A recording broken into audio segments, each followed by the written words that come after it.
After years and years of the Montreal Canadiens not really having any future at the center position, Marc Bergevin has done a pretty excellent job of really stockpiling some prospects at the center position that are really looking like they're going to pan out and be a huge help for them.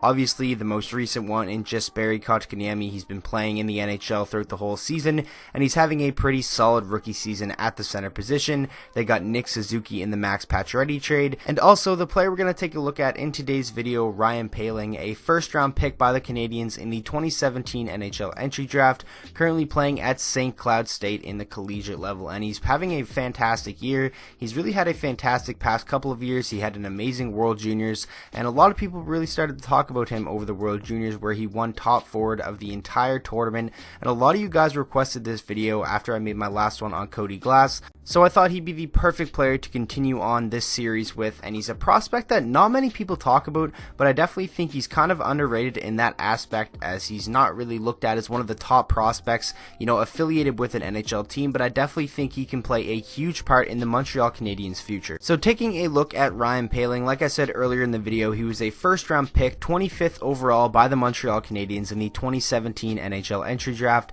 He's 20 years old, he is a center, he's 6'2", 200 pounds, so he has some pretty good size for a center. I definitely think his potential to be an amazing two-way forward is there. It's just a matter of him really realizing that potential. So his career stats at St. Cloud State in the NCAA: 103 games played, 28 goals, and 46 assists for 74 points. And playing college hockey, you don't really see people put up ridiculous amounts of points like you do in, say, the WHL or the QMJHL or the OHL and stuff like that. And I'm a big fan of prospects that take the college level, because I feel like once they do make the jump from college to the NHL, then they're very, mature and just more NHL ready. But that doesn't really go for like the generational players, just more so the later first round picks. And sometimes you have those guys, drafted high in the draft, but I'm just a big fan of players that go through the college hockey level. And I definitely think Ryan Poehling is going to play a big part in the Canadiens' future, because yes, they are lacking center depth right now currently in the NHL, but I definitely think as far as prospects go, they could have one of the best center cores in the league in the next couple of years.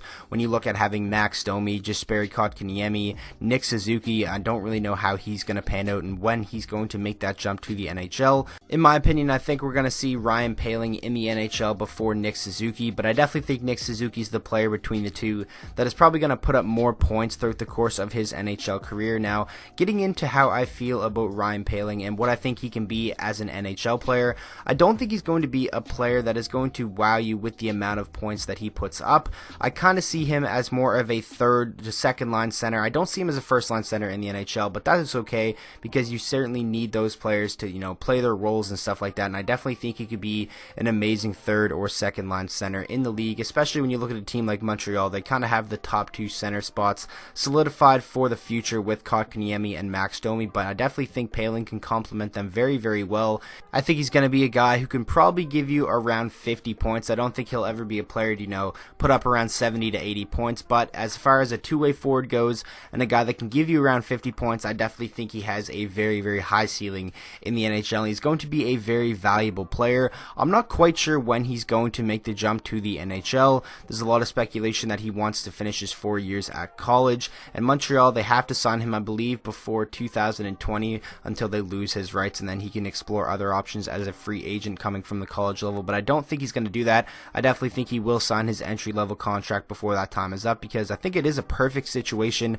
for Ryan Poehling in Montreal. When you look at a team like them, I don't really think he's going to get better opportunity anywhere else, so I definitely think he will, sign that entry-level contract with the Montreal Canadiens. I'm not quite sure if I think he's going to be in the NHL next season. They've been pretty patient with him, and that is a smart thing to do. You don't just want to throw him into the fire, and that could kind of have an opposite impact on a player. Instead of progressing them forward, it could have the opposite effect and make them regress. So you don't want to put them in the NHL too early, and I like that Montreal has been patient with him, and I definitely think we could see him probably play in the American Hockey League next year. I definitely think, looking at him in the World Juniors playing against the elite competition, obviously they aren't old and they're just, young, but they are some of the best, young players in the world. So he had an amazing performance against them, and watching his collegiate highlights, he definitely looks like a player that could make the jump to the NHL next season, and that is what I predict him to do. I definitely think he is going to be in the Montreal Canadiens opening lineup next year. I definitely think he will be a center. As far as Nick Suzuki goes, when he comes in with the center depth that Montreal has now,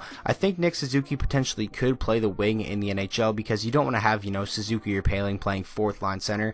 I don't know if that really is the role for them, so it'll be interesting to see what Montreal does with all of these prospects, but definitely you don't have to rush anything. I like that they're being patient, and I definitely think Ryan Poehling was a pretty good draft pick by the Canadiens late in the first round. Now getting into my predictions for Ryan Poehling if he does play in the NHL next year for a full 82 game season.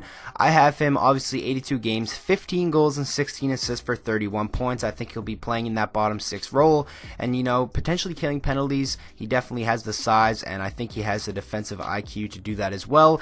And for line mates, I have Arturi Lehkonen, Ryan Poehling, and Joel Armia. I think that would be a fantastic third line that could kind of play a shutdown role but also chip in with some offense here and there as well. So I think Ryan Poehling isn't going to be a guy that's going to come in right away and wow you, but I definitely think over the course of his career he's going to be a guy that's constantly going to get better every year and play a pretty big role for the Canadiens. So I'm curious to hear what you guys think about Ryan Poehling. Obviously there is a lot of Montreal Canadiens fans out there, so make sure you guys let me know when you think he's going to come into the NHL, what you think his ceiling can be, and all the line combinations and just stuff like that, and just everything about Ryan Poehling. Make sure you guys let me know your thoughts down in the comment section, especially if you're a Montreal fan. So that is going to wrap up the video. I really hope you guys did enjoy it. Make sure to let me know down in the comments who are some other prospects that you want to see me do one of these type of videos on, and also make sure to let me know all your thoughts on Ryan Poehling down in the comment section. And with that being said, I hope you guys all enjoyed the video. If you did, please make sure to drop a like on it and subscribe to the channel for daily NHL content, and I'll see you guys all in the next video.